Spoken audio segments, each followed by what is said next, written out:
അവനിതല പാലനത്തിനല്ലോ അവതാരങ്ങളും പലതോർക്കുമ്പോൾ അതുകൊണ്ടു വിശേഷിച്ചു ഭൂലോകം 14ലും ഉത്തമമെന്നല്ലോ വേദവാദികളായ മുനികളും വേദവും ബഹുമാനിച്ചു ചൊല്ലുന്നു.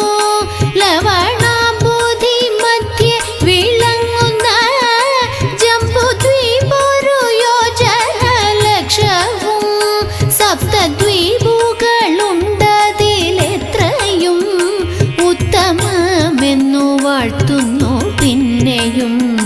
കൃഷ്ണ കൃഷ്ണ മുകുന്ദ ജനാർദ്ദന കൃഷ്ണ ഗോവിന്ദ നാരായണ ഹരേ അച്യുതാനന്ദ